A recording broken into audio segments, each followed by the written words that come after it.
Bien. Voy a ver si alguien escribió alguna pregunta en el chat. Ok. Listo. Entonces, ¿por qué es importante? Entonces, bueno, entonces ahora con tanto espacio de almacenamiento en las memorias del computador, incluso las de los smartphones, pues como son memorias tan grandes, uno casi que no se preocupa porque nuestra aplicación vaya a ocupar de pronto mucho espacio. Pero anteriormente, cuando los computadores tenían 256 megas de RAM, que eso no era nada, eso no es nada, o sea, eso lo ocupa un videíto pequeño de nuestro celular y esa era toda la memoria RAM que tenía antes un computador. Era muy importante nosotros entender y hacer buen uso de la memoria para no llegar a colapsar todo el sistema operativo y no dejar el sistema operativo o todo el computador sin espacio disponible para almacenar información de forma temporal. Esto lo podemos ver de la siguiente forma.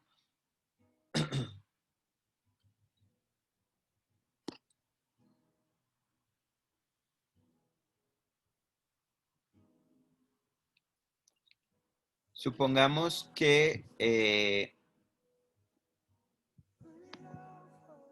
tenemos estos espacios de memoria.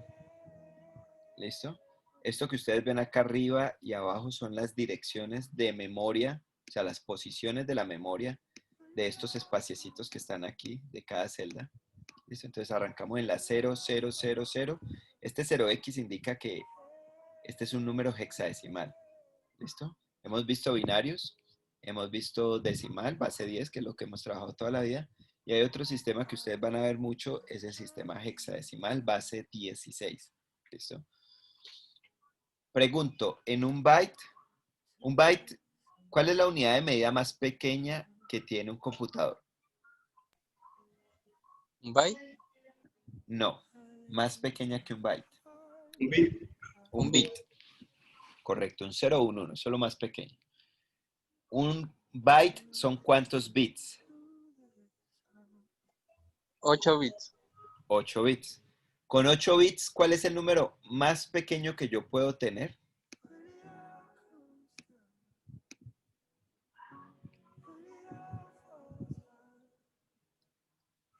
Con 8 bits. Pues sería un 1 acompañado de 7 ceros, No, ¿no? 8 ceros. Este es el número más pequeño, el 0. ¿Ya? ¿Cuál es el número más grande que podría tener en binario con 8 bits? Todos unos. Exacto.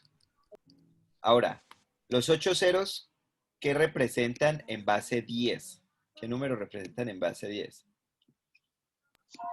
0. Pero Un 0. ¿Y los 8 unos? 11 millones, No, 111 mil. eso sería la lectura del número en base 10, pero este Ajá. número no está en base 10, este número está en binario. Aquí hay 8 unos en binario. Eso en base 10, ¿qué número es? 1. No, No, un 1 habíamos visto que era todo en 0 y este en 1. Acuérdense cómo es que convertimos de binario a base 10. ¿Se acuerdan?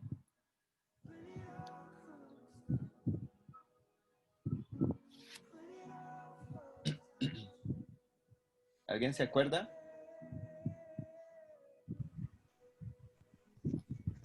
Sí, profe, multiplicando cada dígito Ajá. por la potencia que corresponda, empezando pues de derecha a izquierda, siendo en base 10 elevado a la 0, luego 10 No, elevado a la... ojo, eso si estuviéramos viendo números en base 10, pero aquí estamos Así viendo es, números perdón, en binario, base sí 2. señor, en base 2, sí, sí señor. Entonces sería 2 a la 0, ¿cierto? Aquí. 2 a la 0, 2 a la 1, 2 a la 2, 2 a la 3, 2 a la 4, 2 a la 5, 2 a la 6 y 2 a la 7. ¿Cuánto es 2 a la 0? 1, 1. 1. 2 a la 1, 2. 2 a la 2, 4.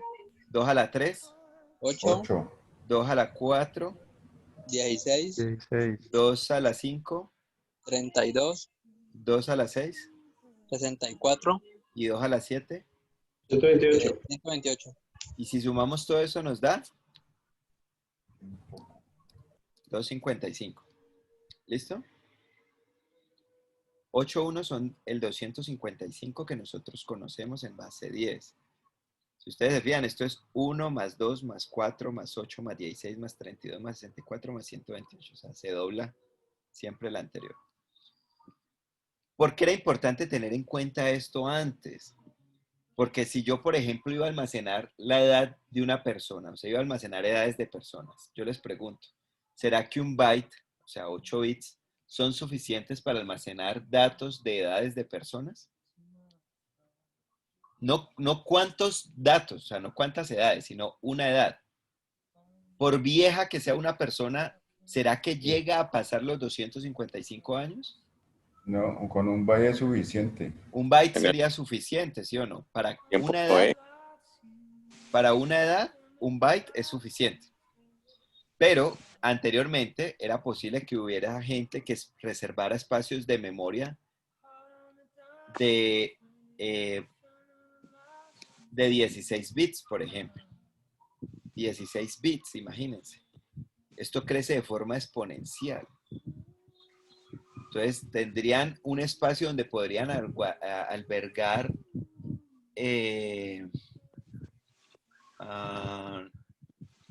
60 y pico de mil de números, creo. Y pues nadie va a tener una edad de 60.000 años, ¿sí o no? A menos que estuviéramos hablando de la edad de la Tierra. Pero entonces en ese caso estaríamos haciendo un mal uso de la memoria, o sea, estaríamos reservando espacio que no vamos a utilizar nunca. Entonces uno tenía que tener mucho cuidado, que si lo que iba a almacenar era un dato pequeño, escogía poco espacio de memoria. Si ya yo iba a almacenar la población de la Tierra en millones de personas, pues ahí iba a necesitar mucho más, un espacio de memoria mucho más grande para poder almacenar ese número. ¿Listo? Y podía pasar también lo contrario, que yo escogiera un espacio de memoria muy pequeño y quisiera almacenar un dato muy grande. Entonces, el dato grande se va a perder y solamente voy a ver una parte de él. Esto era importante. Ahora uno dirá, no, usted puede hacer uso de la memoria a su antojo como quiera, que el computador seguramente no se va a quedar sin ella, pues sería muy difícil. Pero es importante que los códigos que nosotros hagamos, en los programas que hagamos, hagan buen uso tanto de la memoria como de la CPU. ¿Listo? Eso es importante tenerlo en claro.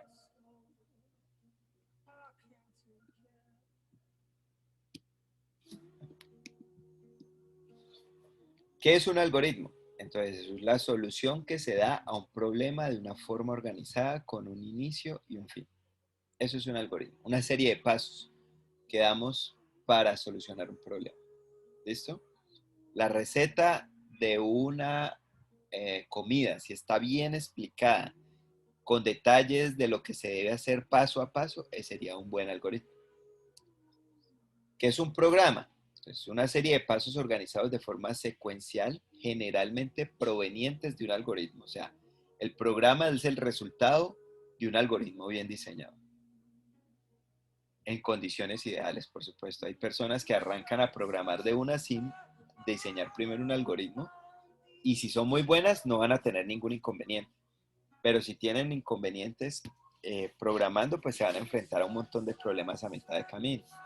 A mí me sucedió, no sé si les conté en la clase antepasada, yo tenía un programa de microcontrolador como de 500 líneas de código, yo creo que tendría por ahí ese código, era el lenguaje ensamblador. Y en ese lenguaje uno normalmente hace muchos saltos de línea. Entonces estoy en la línea 3 o 5 y de ahí hago un salto a la línea 200 y luego en la 210 me devuelvo a la línea 50 y hacer ese seguimiento así por líneas de código es muy difícil. Y yo arranqué así, me tenía mucha confianza. Y a mí el programa que estaba haciendo no funcionaba y no logré encontrar el error, sino hasta que hice un diagrama de flujo grandísimo en un tablero y siguiéndolo paso a paso pude encontrar la solución. Entonces, para mí la importancia de un algoritmo no tiene discusión. ¿Listo? Entonces, ¿cómo podemos representar un algoritmo? Hay dos formas. Una es a través de un diagrama de flujo. ¿Ya? ¿Qué es un diagrama de flujo? Es una representación gráfica de una solución a un problema. Tiene un inicio, entradas, procesos, salidas y un fin. Así luce de forma muy básica un diagrama de flujo. ¿Ya? ¿Qué elementos componen un diagrama de flujo? estas dos de acá se puede usar esta o esta para representar elementos de entrada. Por ejemplo, cuando si usted dentro del diseño de su algoritmo, digamos que usted está haciendo un programa para un microondas, ¿ya? Pero está haciendo el software o el código para el microcontrolador de un microondas. En algún momento el microondas va a esperar que usted le ingrese, por ejemplo, el tiempo de calentamiento de la comida. Eso que usted hace cuando usted pulsa los botones son entradas. Para el microondas son entradas, datos de entrada. Entonces se podrían representar de esta forma. Cuando el microondas muestra en ese relojito el dato, los números que usted está pulsando, esos son elementos de salida que se pueden representar como está acá abajo, con alguna de estas dos figuras. Estas que tienen las flechitas, pues son más dicientes.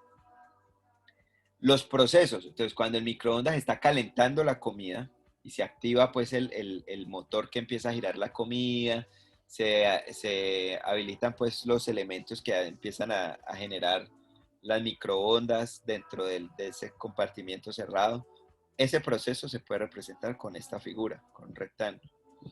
Y tenemos condición o decisión que se representan a través de un rombo. Y es que son elementos que permiten a nuestra solución tomar un camino u otro dependiendo de una condición dada. Entonces, por ejemplo, en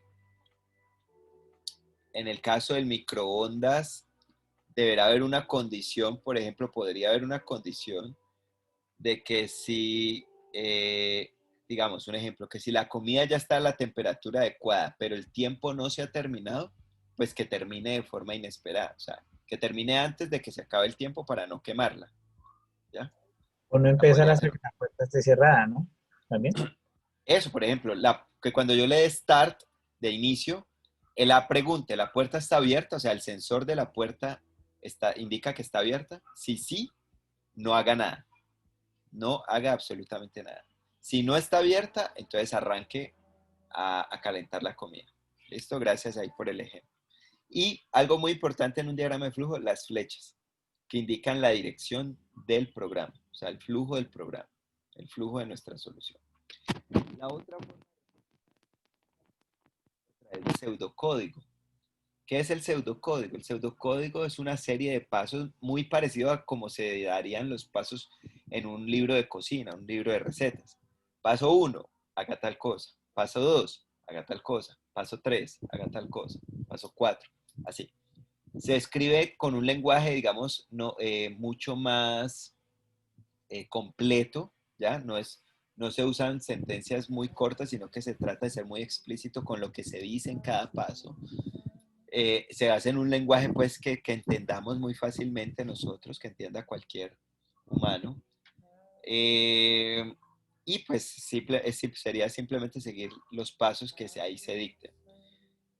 Cada uno tiene sus ventajas y sus desventajas, digamos. Para mí el diagrama de flujo, como es un elemento visual, me permite a mí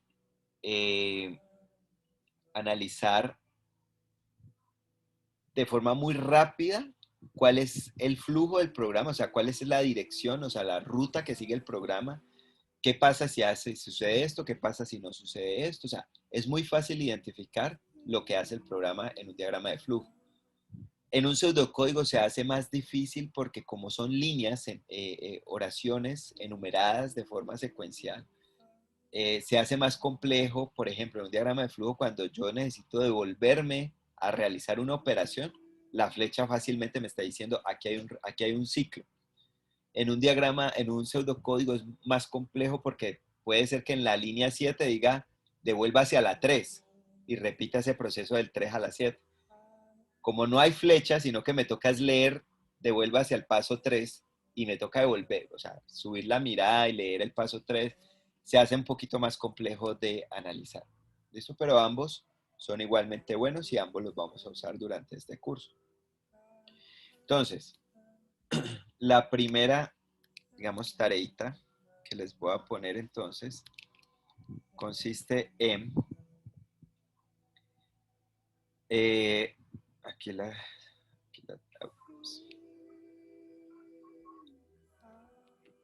Miller, ¿tú necesitas compartirnos algo? No, profe, por equivocación se me metió ahí. Ah, ok, vale.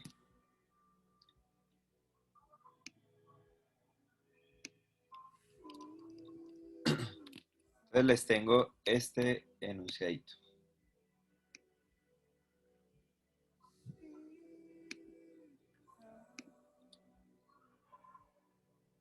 Juan tiene 12 años, es un niño, y nunca en su vida ha realizado una llamada a través de un teléfono fijo.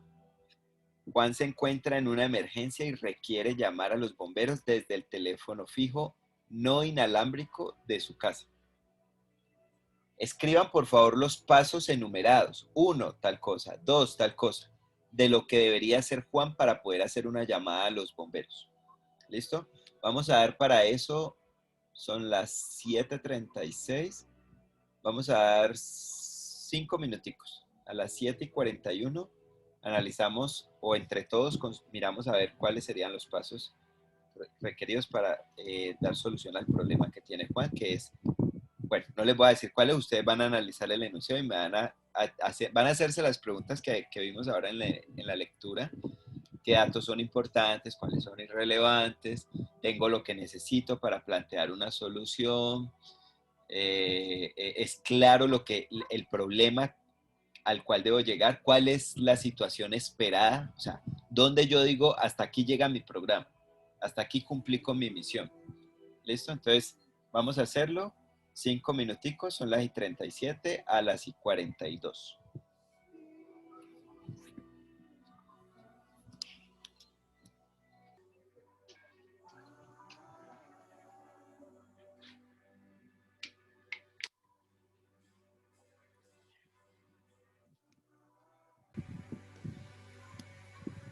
Hola, Yo, profe, hola. estaba tratando de que me dijera,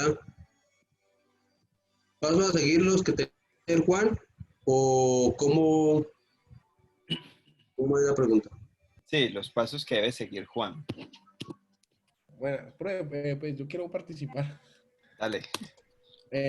Bueno, pues yo lo coloqué así. El primer paso que debe hacer Juan es identificar el número de emergencia requerido, ¿no? Ok, identificar número a marcar.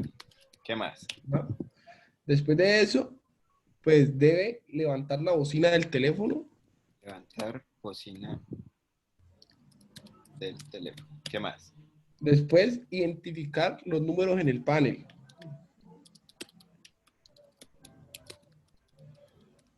Ajá. Seleccionar los números requeridos, ahí, pues, seleccionar los números requeridos. En este caso sea, sería el pulsar. 119, ¿no? ¿Ah? Pulsar los números. Eso, pulsar, sí, pulsar.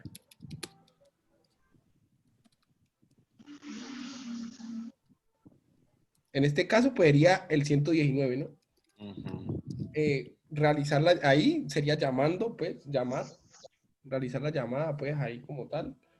Pues ahí O entrelazar la comunicación, pues.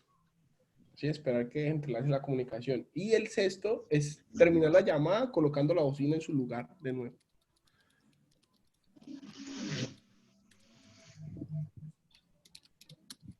Ok. Los demás, ¿qué opinan? ¿Qué le agregarían? ¿Qué le quitarían? Yo le agregaría que Pero yo- en el primer paso es buscar la información pues, de alguien que sepa hacer la llamada, porque también hay que dar la dirección de la casa. Entonces, pues si él no la sabe, hay que tener toda la Pero ¿y información. tú cómo sabes que él no se la sabe? Eso no está especificado acá. Por eso, pero él dice que nunca ha hecho una llamada, entonces tiene que buscar a alguien que le diga cómo hacer la llamada. Por eso mismo, eso es lo que tú tienes que hacer con los pasos que le vas a decir acá. Entonces, tiene que buscar la información de primera mano, porque él cómo va a aprender solo. Tiene que buscar a alguien que le enseñe, tiene que buscar la información en alguna parte.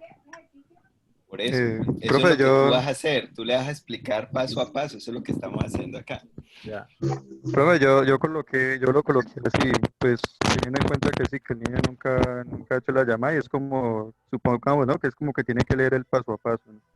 De eso. Entonces yo colocaría, pues primero tiene que acercarse al teléfono, levantar la bocina, como el niño nunca ha hecho una llamada, supongo que hay que decirle que debe ponerse la bocina en la oreja, pulsar los números 119, como tiene 12 años, uno supone que el niño ya conoce los números, ¿no? Entonces el niño debe pulsar el número 119.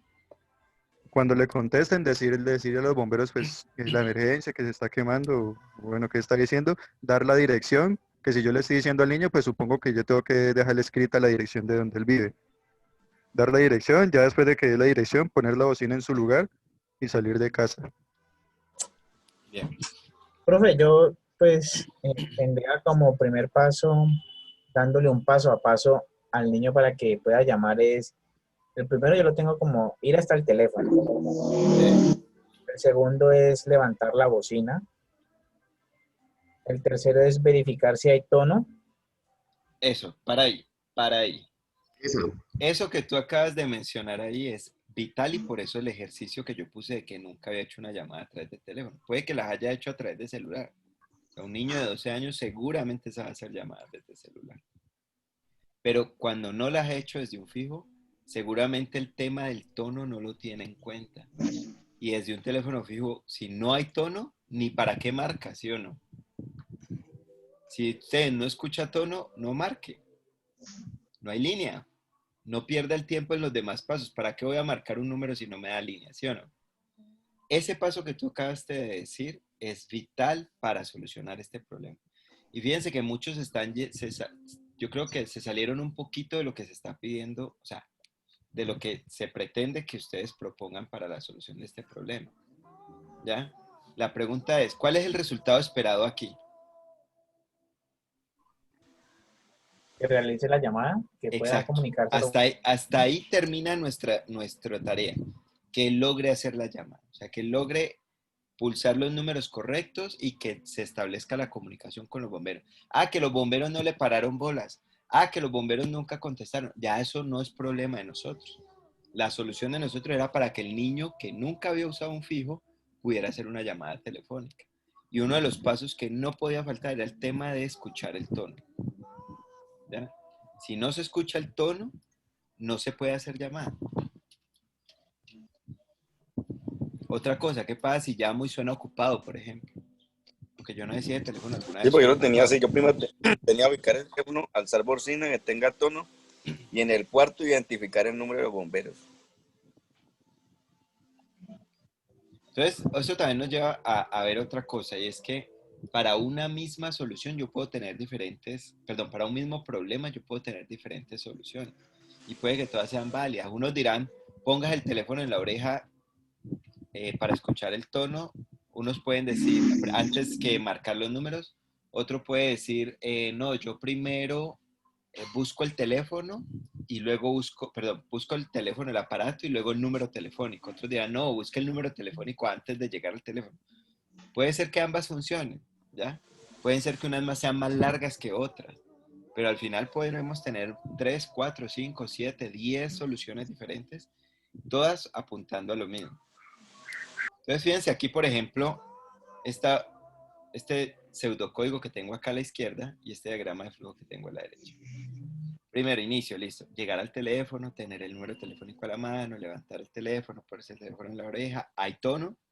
Sí, marcar el número y esperar respuesta. Si no, pues cuelgue el teléfono y se acabó. En caso de que sí, marcó el teléfono y esperó respuesta, hasta allí cumplimos con nuestra tarea. Ya que le contestaron o no, se nos sale de las manos, pero hasta aquí cumplimos. O sea, si entra así, después de hacer estas dos operaciones, llega a fin. Y si no, pues se salta estas dos operaciones, hace esta y luego el fin. Pregunto, ¿hay alguna duda con este pseudocódigo que está aquí? Ahora, este es un ejemplo sencillo, o sea, no lo vamos a complicar, ¿ya? Simplemente quiero mostrar las diferencias entre pseudocódigo y diagrama de flujo. O sea que no vamos a entrar de pronto en discusión de que si el niño tenía retraso mental o que si el niño de pronto, nada, o sea, aquí no nos interesa nada más, es un ejemplo solamente para ver las diferencias entre cómo se ve un diagrama de flujo y cómo se ve un pseudocódigo. Entonces, ¿hay dudas aquí con el pseudocódigo? ¿Ninguna? Listo. Entonces, fíjense cómo se vería esto mismo en diagrama de flujo. Llegar al teléfono, tener el teléfono a la mano, levantar el teléfono, ponérselo en la oreja. Pregunto, esta es una condición. Recuerden, las condiciones son rombos y ojo a esto. La única figurita de un diagrama de flujo que permite tener dos salidas es las condiciones. Y las salidas se deben identificar una como sí y otra como no. De estos que son procesos o entradas o salidas no pueden salir dos flechas, ¿ya? Solamente salen dos flechas cuando hay una pregunta y la pregunta que yo haga aquí debe responderse con sí o no. Porque también he visto estudiantes hacer preguntas donde la respuesta es una frase, o sea, donde cuando yo hago la pregunta y respondo sí, no digo nada, ¿ya? Entonces hay que asegurarse que lo que yo pregunte aquí se pueda responder con sí o no. ¿Listo? Hay tono, sí, marca el número, espera respuestas. Tono ocupado, si el tono está ocupado, cuelgue y devuélvase a levantar el teléfono y haga todo este proceso otra vez. Si no da tono ocupado, entonces espere la respuesta de los bomberos.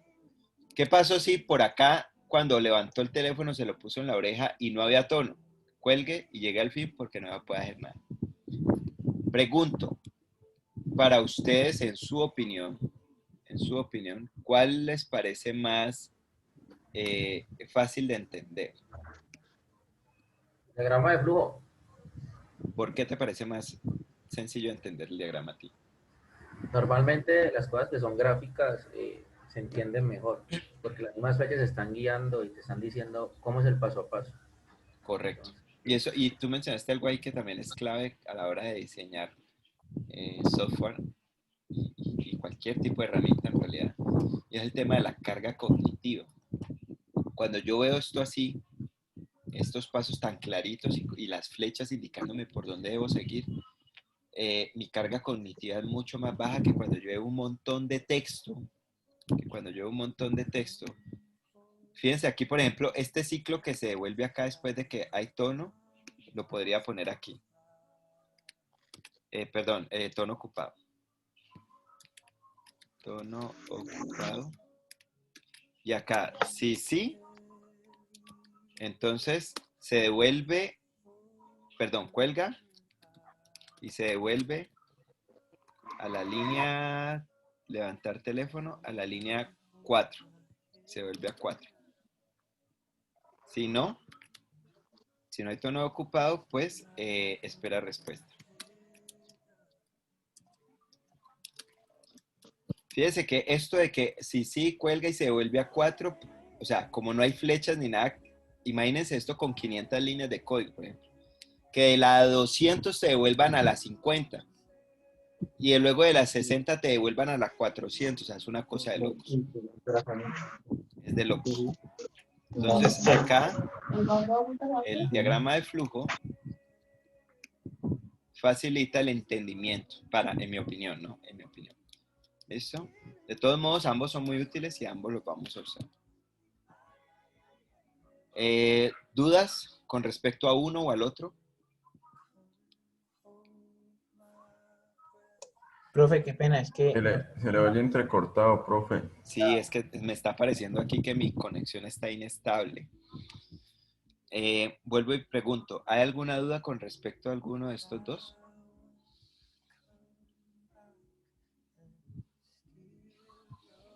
Profe, yo tengo una pregunta. Entonces, qué pena.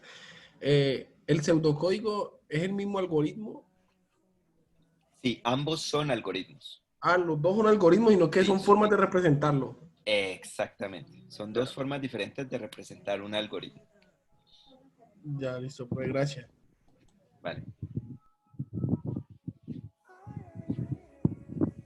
Bien. Si no hay más dudas, entonces...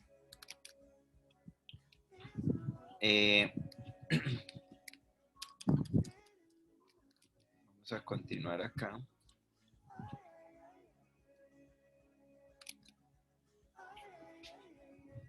Bueno, son las 7:55. No sé si más bien hacemos la pausa ya y retomamos en 15 minutos, ¿les parece? Para que estiren las piernas, la espalda, coman algo. Una preguntita. Dime. ¿Desde cuando usted empezó a grabar había hablado mucho sobre el tema o recién empezó? No, lo que hablé antes de grabar era explicando, te comparto otra vez pantalla para explicarte aquí rapidito qué hicimos. La parte que no quedó grabada fue la discusión, o no discusión, sino la lectura de este apartado de acá, desde la página 11 de la lectura. Analizamos pues estas 4 fases que se plantean para la solución de un problema, para el desarrollo de un software, que es analizar el problema, diseñar el algoritmo, traducir el algoritmo y depurar el programa. De analizar el problema se proponen estas 5 fases, que es formular el problema, definir los resultados esperados, cuáles son los datos disponibles, las restricciones y los procesos necesarios. Y vimos unos ejemplitos que hay acá, y pues la explicación de cada una de esas fases, formular el problema, pues acá lo explican. Pues no quedó grabado de pronto los ejemplos que yo puse de la Giaco, pero bueno, pues igual si tú lees el texto, te vas a dar cuenta pues en qué consiste cada fase. Y pues ahora, una vez terminemos de hacer este análisis del problema con estas 5 fases, haciéndonos unas preguntas que aquí también nos dicen qué preguntas deberíamos plantearnos para definir, por ejemplo, los datos disponibles o los resultados esperados o las restricciones para desarrollar el problema. Una vez terminamos todo eso, pasamos al diseño del algoritmo, que es lo que estamos hablando ahorita con el tema de pseudocódigo y diagramas de flujo. O sea que esto nos ayuda a hacer un buen algoritmo, a Sí, diseñar un buen algoritmo. antes de diseñar, correcto. Eso que dijiste es muy cierto. Para yo diseñar un buen algoritmo tengo que hacer esto primero. Si no lo hago, fíjense que ahorita pasó con lo del teléfono. Unos compañeros dijeron, o sea, se estaban como desviando del tema, o de pronto el enunciado no era muy claro, porque también es posible que el enunciado no fuera muy claro, y era que, pero si nos hubiéramos hecho esta pregunta, ¿cuáles son los resultados esperados? Es, ¿qué se espera de este enunciado? Por lo que se dice aquí, lo que se espera es que el niño pueda hacer una llamada, ya que nunca la ha hecho. Entonces, lo que yo estaba pidiendo eran los pasos para que el niño pudiera ejecutar pues, la tarea de realizar la llamada a los bomberos. Entonces, esas preguntas, si no las hacemos, podemos tomar el problema a la ligera y cometer de pronto errores a la hora de plantear una solución. Lo mismo sucedió acá con este ejemplo, cuando lo leas, este ejemplo de acá, donde dice Esteban está ahorrando para comprar una patineta que vale 55,000. Su papá le ha dado una mesada de 5,000 pesos durante 7 semanas por lavar el auto de su tío 3 veces, recibió 8,000 pesos. Su hermano ganó 10,000 por hacer mandados de su mamá y 4,000 por sacar a pasear el perro. Esteban tiene ahorrado el dinero suficiente para comprar la patineta o aún le falta. Aquí hay un montón de información, una que sirve, otra que no y otra que nos puede llevar al engaño. Por lavar el auto de su tío 3 veces recibió 8,000. Si yo lo leo a la carrera y no lo analizo, puedo terminar multiplicando 8,000 por 3 y decir que aquí hay 24,000 pesos cuando en realidad fueron 8,000 por las 3. ¿Ya? Pero eso sucede cuando yo no analizo el problema y no me hago esas preguntas y analizo bien qué información. Otro compañero, cuando leímos el enunciado, pensó que los 10,000 y los 4,000 del hermano hacían parte de la plata de Esteban. O sea, esta información era irrelevante para el problema. Pero como se leyó al afán de pronto y no se hizo ese análisis, se termina pensando que esta plata también es de Esteban, cuando en realidad no sirve para nada esto dentro de lo que necesitamos para encontrar la respuesta a esta pregunta. ¿Listo? Entonces ahí la tarea que te quedaría es leerte estas paginitas hasta aquí. La 11, la 12 y la 13. ¿Listo? Bueno, entonces aquí se nos amplió el... Ah, bueno, ya son las 8, a las 8:15 nos veríamos entonces. Bueno, profe, muchas gracias. Vale. Cuando nosotros desarrollamos software, yo les decía que es importante tener en cuenta la memoria del computador y entender más o menos cómo funciona. ¿Por qué? Porque vamos a hacer uso de ella constantemente desde el inicio del programa, de hecho. ¿Ya? Entonces, les ponía este ejemplo. Ver la memoria como un armario lleno de cajones. Vamos a borrar esto.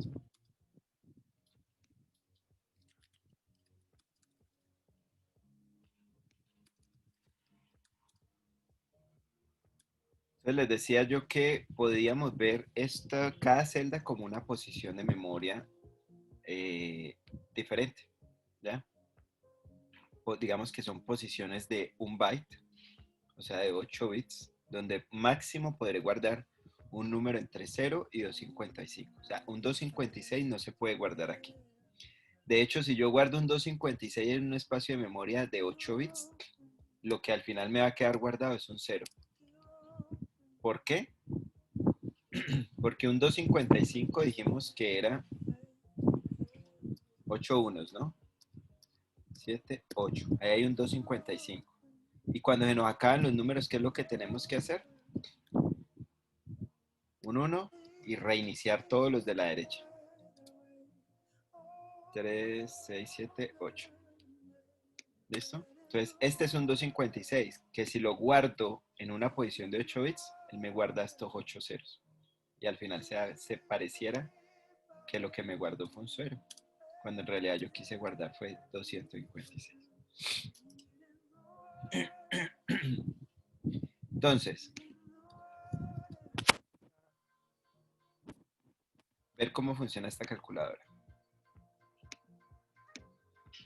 Si yo pongo 8 por 2, ¿qué pasó con el 8? ¿Será que se borró? Se quedó guardado en la memoria. Se va a una memoria. Exacto. Él quedó guardado en alguna parte, porque donde se borre, pues no habría nada para operar. Y cuando pulso igual, 16. ¿Será que el 8 y el 2 ya se perdieron? No. Quedaron guardados. Pues quedan guardados como en Correcto. una memoria. Entonces, cada numerito podríamos decir que quedó guardado en una posición de memoria diferente. Digamos que son estas tres que están en naranja. Entonces, el 8 quedó aquí, el 2 quedó aquí y el resultado quedó aquí. ¿Dónde quedó guardado el 8? En la posición, si esta es la 0000, esta es la 0001 hexadecimal. Esta es la 0002, 0003, 04, 05, 06, 0007, 0008, 0009. Y aquí, cuando estamos en formato hexadecimal, después del 9, nos sigue sigue el 10 en base 10, pero la representación numérica del 10 en hexadecimal es una A.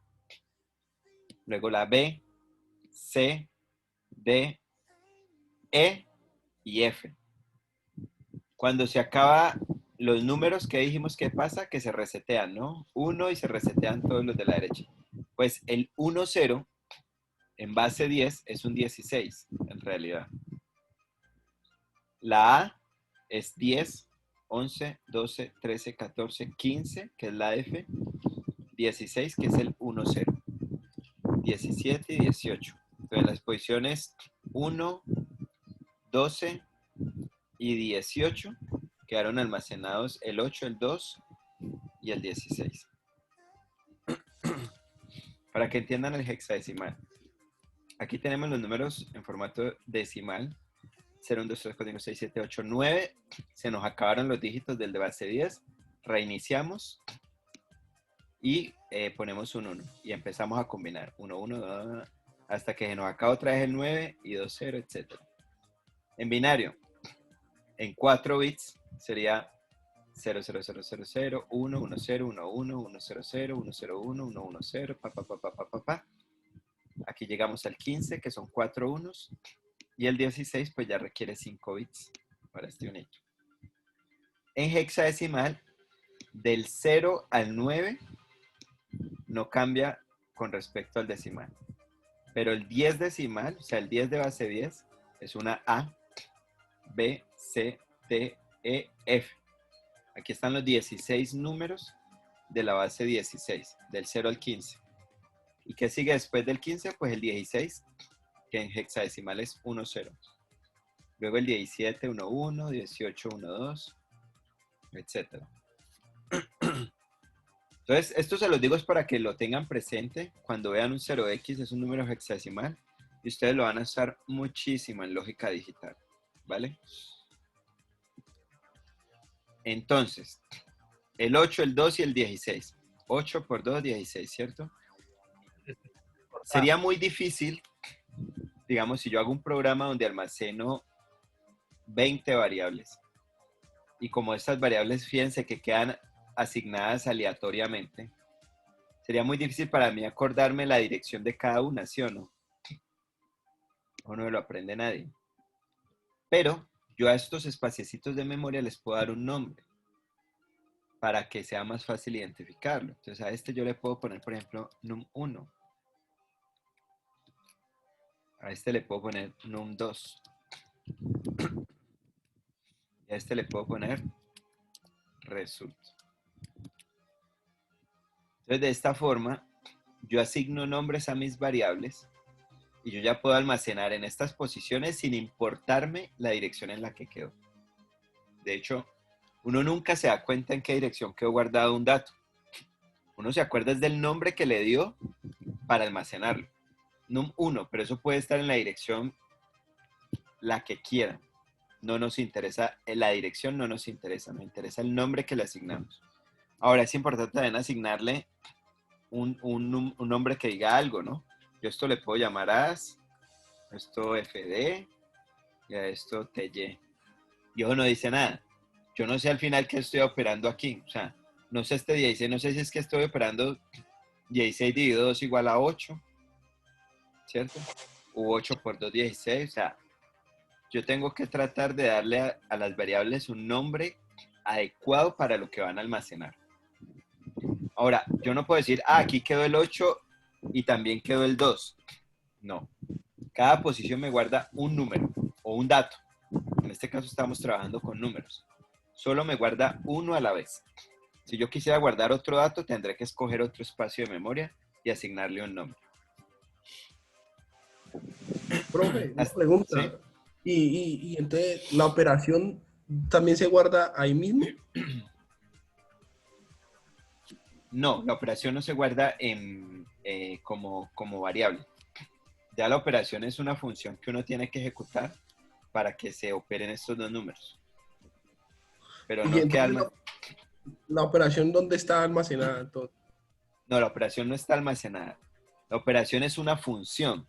O sea, es un bloque de código que se ejecuta cuando en este caso, por ejemplo, cuando yo pulso 8 menos 6 y cuando yo pulso igual, llamo la función que se encarga de hacer la resta. Él hace la resta y me entrega el resultado que estaba en esta variable y me lo muestra aquí en pantallita. Pero es una función, no es una variable. Cuando veamos funciones, si lo alcanzamos a ver. ¿Sí? Profe. Ajá. Dime. Profe, entonces cuando yo le digo número 1, número 2, el resultado, o sea que aquí en el número 1 siempre escribo en la calculadora diferente de la operación que yo haga, ¿sí? Sí, digamos que, suponiendo que estos son las variables de la calculadora y suponiendo que esta solamente opera dos números a la vez. Claro, en el momento en que yo pulso, por ejemplo, aquí C, pueden pasar dos cosas. Una, que todo vuelva a cero o que se quede así como está. Y que cuando yo pulse 9, él me reemplaza acá entonces número 1 por un 9. No es que él vaya a asignar otro espacio para el 9, ¿no? Él usa siempre el mismo para el primer número que yo ingreso. Más 3. Entonces se reemplaza este número por un 3. Y cuando pulso igual, se reemplaza el 16 por un 2. O sea, ahora sí, el 8, el 2 y el 16 se perdieron. A menos que yo los haya almacenado en otro espacio de memoria permanente, estos datos ya se perdieron y fueron reemplazados por estos. Bueno, pues, gracias. Vale. Listo. Profe, una pregunta, digamos, como por decirlo así, la calculadora científica, que digamos el 7 es normal, pero si lo hundimos shift 7, ya sería otra variable. Entonces, ahí, ¿cómo sería? ¿Quedarán almacenados en el mismo espacio de memoria o diferente? No. A ver, ojo a esto. estos botones que ustedes están viendo aquí, no es que cada uno tenga asignado un espacio de memoria, no. Cada uno hace algo diferente. Cada uno en realidad llama una función, ¿ya? Entonces, cuando yo pulso el 7, se llama una función que le dice que ejecuta unas líneas de código que hacen que en la variable se almacene el 7, a uno le guarda un 7, y hace también la función, se encarga de mostrar el 7 en esta pantalla. Pero no es que cada uno tenga una variable asociada. Es que cada uno tiene asociado una función, o sea, un conjunto de líneas de código.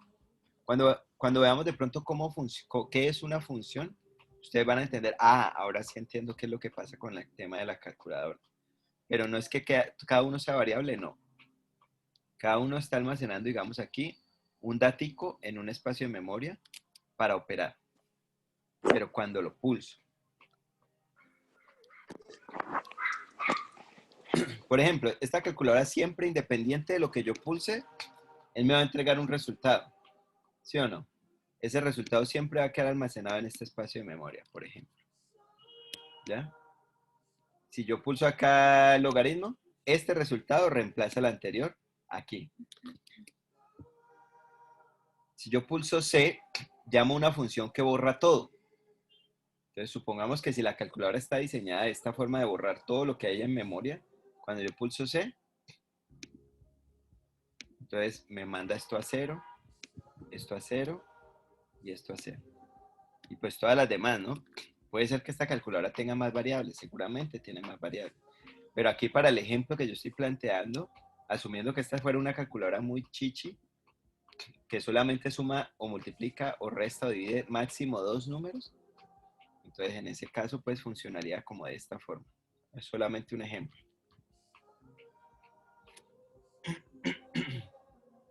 ¿Alguna duda? ¿Otra duda?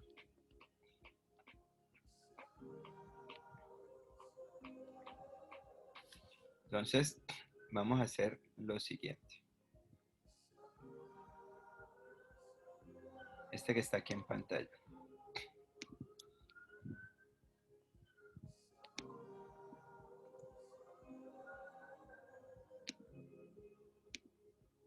Diseñar un algoritmo en pseudocódigo y diagrama de flujo para el siguiente problema. Se requieren ingresar 2 números y mostrar cuál de los dos es el mayor. Listo, diseñar un algoritmo en ambos para el siguiente problema. Se requiere ingresar 2 números y mostrar cuál es el mayor. Aquí les voy a pedir que lo hagan por rapidez, pues los que quieran, papel y lápiz, le toman una foto, o los que quieran lo hacen en Word o en alguna aplicación para diagramas de flujo, hay muchas. Yo, por ejemplo, esto en Word me tomó muchísimo tiempo. ¿Ya? Organizar esto, pues que estas flechitas se desorganizan muy fácil. Todo esto es muy cansón hacerlo en Word. Pero pues el que lo quiera hacer en Word, lo hace en Word. Y el que lo quiera hacer en papel y lápiz, lo hace en papel y lápiz y le tomo una foto. Yo voy a crear acá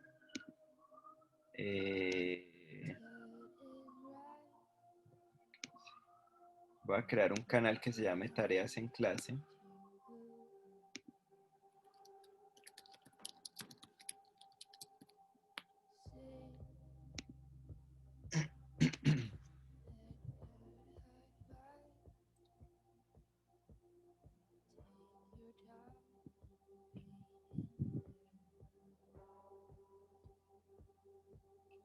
En esta de Tareas en Clase voy a poner un anuncio donde ustedes van a poder subir sus ejercicios.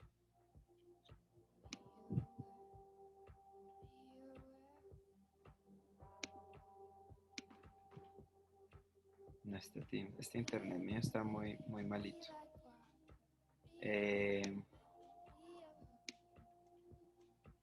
Aquí no me está mostrando un ejemplo. Entonces voy a poner un anuncio y la idea es que ustedes coloquen, o sea, respondan a ese anuncio con la foto del ejercicio que están haciendo. Vamos a crear acá un nuevo anuncio. Vamos a ponerle aquí algoritmo número mayor. Y acá agrega tu solución sobre este. La idea es que ustedes le den aquí reply y coloquen ahí pues la fotico o el pantallazo de la solución de ambas, tanto el pseudocódigo como el diagrama de flujo. Y para eso vamos a dar 10 minuticos, ¿vale? De 8:33 a 8:43. Profe, ¿puede colocarle el problema, por favor? Aquí está.